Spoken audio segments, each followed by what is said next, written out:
அனைவருக்கும் வணக்கம். Welcome to ASK class room. இந்த வீடியோவில் என்ன பார்க்க போகிறோம் அப்படின்னா டிஎன்பிசி மேக்ஸு. ஸோ ஆல்ரெடி வந்து விகிதாச்சாரம் வந்து பார்த்திங்கன்னா பார்ட் 1 பார்த்துருந்தோம். இப்போ பார்ட் 2 பார்க்க போகிறோம். இதில் ஒரு 10 ப்ராப்ளம்ஸ் பார்ப்போம், சரிங்களா? ஸோ இந்த 20 ப்ராப்ளம்ஸில் கண்டிப்பாக ஒரு ப்ராப்ளம் வரதுக்கான வாய்ப்புகள் மிக அதிகம். ஸோ உங்கள் ஃப்ரெண்ட்ஸ் அண்ட் ஃபேமிலி சர்க்கிள் யாராவது ப்ரிப்பேர் பண்ணிட்டு இருந்தாங்கன்னா கொஞ்சம் ஃபார்வர்ட் பண்ணுங்கள். ஸோ சேனலை சப்ஸ்கிரைப் பண்ணலன்னா சப்ஸ்கிரைப் பண்ணிக்கிங்க. உங்கள் ஃப்ரெண்ட்ஸ் அண்ட் ஃபேமிலி சர்க்கிளில் கொஞ்சம் ரெக்கமெண்ட் பண்ணுங்கள். ஓகே, ஸோ ஃபஸ்ட் ப்ராப்ளம் பார்க்கலாம். 4:x (16:8) அப்படின்னு கொடுத்துருக்காங்க. ஸோ இதில் என்ன அப்படின்னா, இந்த டபுள் ஈஸ்ட் இருக்குது பார்த்தீங்களா, இந்த மாதிரி கொடுத்தாங்க அப்படின்னா அது ஈக்குவலாக எடுத்துக்கணும், ஈக்குவல் பண்ணிக்கணும். ஸோ அதன்படி பார்த்தோம் அப்படின்னா 4:x = 16:8 இந்த மாதிரி இதை எழுதிக்கலாம். ஸோ தென் வந்து பார்த்தீங்கன்னா 4:xங்கிறத 4/xன்னு எழுதிக்கலாம், ஈக்குவல் டு 16:8 அப்படிங்கிறத 16/8ன்னு எழுதிக்கலாம். ஸோ கிராஸ் மல்டிப்ளை பண்ணோம் அப்படின்னா 4 × 8 வந்து 32 is equal to 16 × x 16x. So இதுலேருந்து எக்ஸோட வேல்யூ வேணும் அப்படின்னா 32/16 போட்டிங்கன்னா உங்களுக்கு 2ன்னு கிடைக்கிது. இதுதான் எக்ஸோட வேல்யூ, சரிங்களா?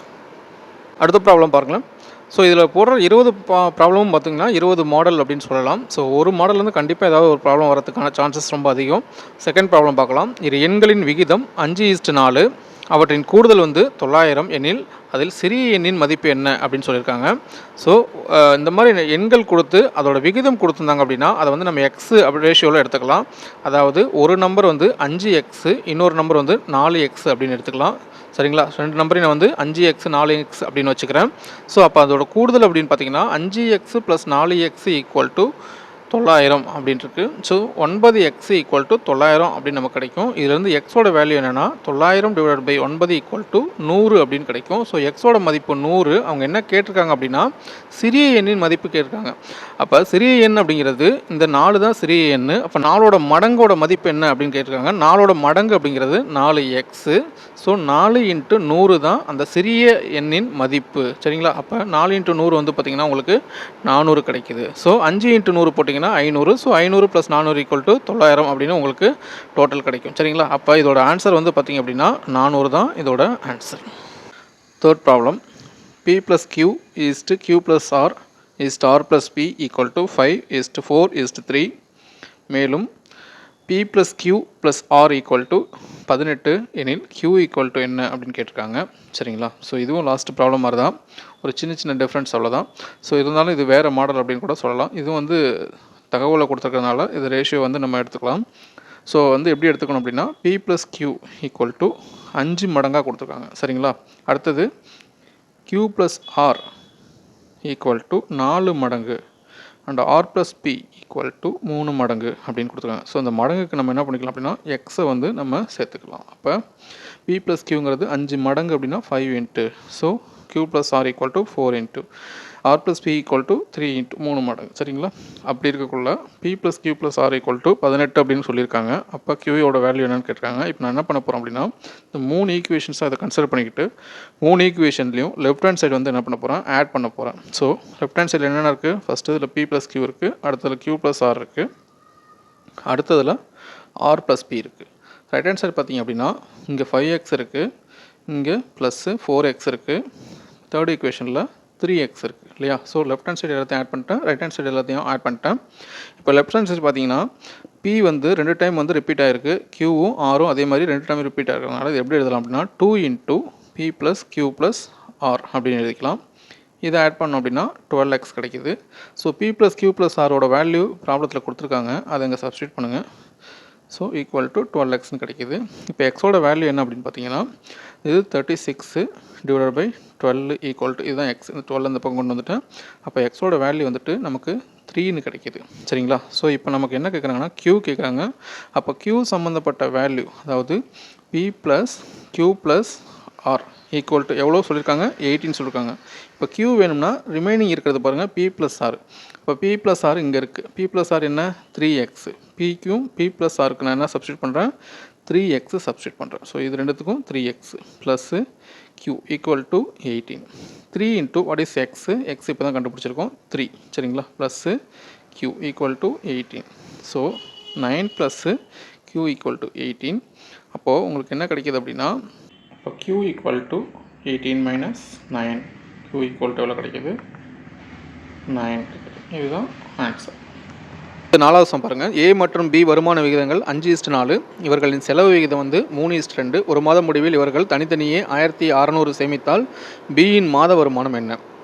இப்போ வந்து அவங்க என்ன கொடுத்துருக்காங்க அப்படின்னா, ஏ மற்றும் பி இவங்களோட வருமான விகிதம் என்ன அப்படின்னு பார்த்தீங்கன்னா 5:4ன்னு சொல்லியிருக்காங்க. அதே ஏபியோட செலவு விகிதம் என்ன அப்படின்னு பார்த்தீங்கன்னா 3:2ன்னு சொல்லியிருக்காங்க. இவங்க வந்து சேமிக்கிறதா சொல்லியிருக்காங்க ஒரு அமௌண்ட்டு. அந்த சேமிப்பு அமௌண்ட்டு எவ்வளோ அப்படின்னு பார்த்தீங்கன்னா 1600. 1600ங்கிறது சேமிப்பு. ஆனால் விகிதம் என்ன அப்படின்னு தெரியாது. இந்த விகிதத்தை எப்படி கண்டுபிடிக்கலாம் அப்படின்னா, நமக்கு எப்போவுமே வருமானத்திலேருந்து செலவை கழிச்சோம்னா மீதி இருக்கிறது தான் சேமிப்பு. அப்போ வருமானம் 5, ஏயோட வருமானம் வந்து 5 மடங்கு, செலவு வந்து 3 மடங்கு அப்படின்னா சேமிப்பு வந்து 2 மடங்கு இருக்கும் இல்லைங்களா? அதே மாதிரி பியோட வருமானம் 4, செலவு வந்து 2 மடங்கு அப்படின்னா மீதி இருக்கிறது தான் அதோட சேமிப்பு. அப்போ 2 மடங்கு சேமிப்பு தான் பிக்கும் இருக்கும். ஸோ அவங்க வந்து எவ்வளோ சேமிக்கிறாங்க அப்படின்னு அமௌண்ட்டு சொல்லிட்டாங்க. நம்ம வந்து மடங்கு கண்டுபிடிச்சிருக்கோம், அமௌண்ட்டு சொல்லியிருக்காங்க. இப்போ வந்து பார்த்திங்கன்னா ஏயின் சேமிப்பு 2 மடங்கு சரிங்களா? இது நமக்கு தேவையில்லை, பி தான் கேட்டிருக்காங்க, இருந்தாலும் எழுதிக்குவோம். 2 மடங்கு எவ்வளோ கொடுத்துருக்காங்க அப்படின்னா 1600 கொடுத்துருக்காங்க. அப்போ 1 மடங்கு எவ்வளோங்க? 1 மடங்கு வந்துட்டு 800 சரிங்களா? அதே மாதிரி பியின் சேமிப்பும் அதே தான். எவ்வளோ கொடுத்துருக்காங்கன்னா நம்ம கண்டுபிடிச்ச 2 மடங்குக்கு அவங்க கொடுத்துருக்க அமௌண்ட் வந்து 1600 சொல்லியிருக்காங்க. அப்போ 1 மடங்கு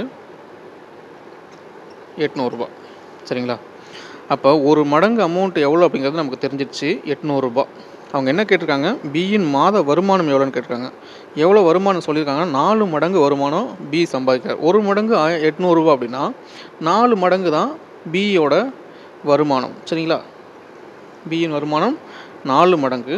அப்போ 4 × 800 போட்டிங்கன்னா அவரோட வருமானம் எவ்வளோ அப்படிங்கிறது தெரிஞ்சிடும். அப்போ 3200 தான் பியின் வருமானம். 5வது ப்ராப்ளம். ராம் என்பவர் 15 நாட்களில் ரூபாய் 3000 சம்பாதிக்கிறார் எனில் 4800 சம்பாதிக்க எத்தனை நாட்கள் ஆகும் அப்படின்னு சொல்லியிருக்காங்க. 15 நாளில் பார்த்தீங்கன்னா அவரோட சம்பளம் வந்துட்டு 15 நாட்களில் சம்பளம் 3000 சரிங்களா? அப்போ ஒரு நாளைக்கு எவ்வளோ சம்பாதிப்பார் அப்படிங்கிறத எப்படி கால்குலேட் பண்ணலாம் அப்படின்னா, 3000 15ஆல் டிவைட் பண்ணிங்கன்னா 15 நாளைக்கு 3000 அப்படின்னா ஒரு நாளைக்கு எவ்வளோ? ஒரு நாளைக்கு வந்து பார்த்திங்கன்னா 200 சரிங்களா? அப்போ ஒரு நாள் வருமானம் வந்து பார்த்திங்கன்னா 200 கிடைக்கிது. இப்போ அவங்க என்ன கேட்குறாங்க அப்படின்னா 4800 சம்பாதிக்கிறதுக்கு எவ்வளோ நாள் ஆகும்? சம்பாதிக்க ஆகும்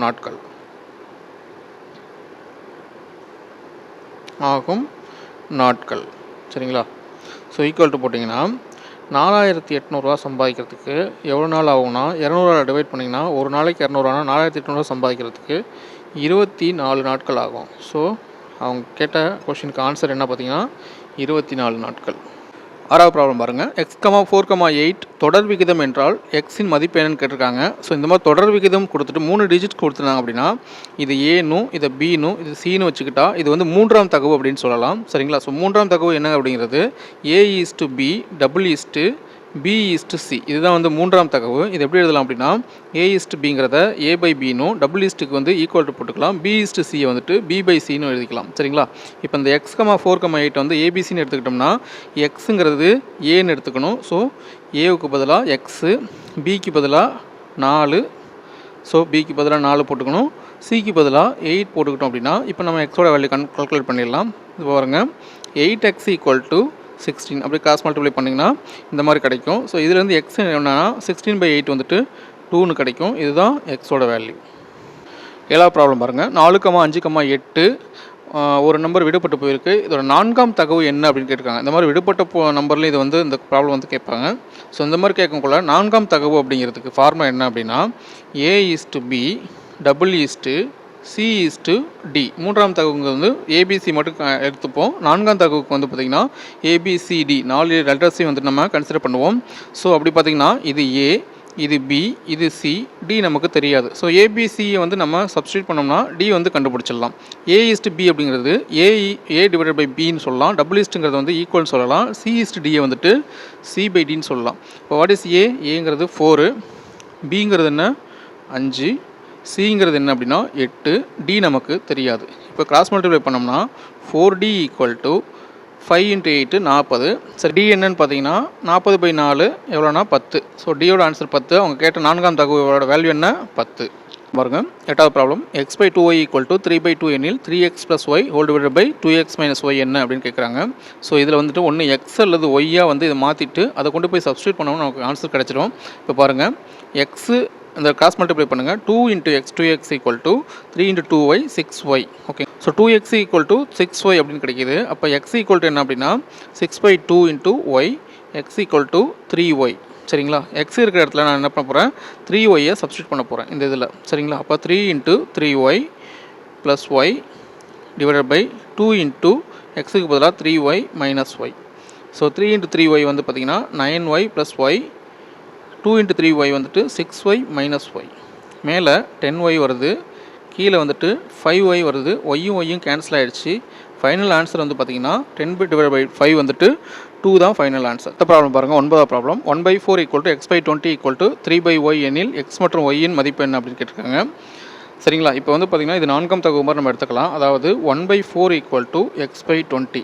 சரிங்களா, இன்னொன்று வந்து பார்த்திங்கன்னா x/20 = 3/y. இப்போ இதிலேருந்து வந்து நமக்கு என்ன கிடைக்குதுன்னா 4x = 20. அப்போ x = என்னென்னா 20/4 வந்துட்டு x = 5ன்னு கிடைக்கிது. இங்கே என்ன கிடைக்கிது அப்படின்னா xy = 16 கிடைக்கிது. இப்போ இந்த x இதில் போய் சப்ஸ்டியூட் பண்ணோம் அப்படின்னா x-க்கு பதிலாக 5, 5y = 60. அப்போ y = என்ன அப்படின்னு பார்த்தீங்கன்னா 60/5 12ன்னு கிடைக்கிது. அப்போ எக்ஸோட ஆன்சர் வந்துட்டு 5, ஒய்யோட ஆன்சர் வந்துட்டு 12. இதுதான் இதோட ஆன்சர்.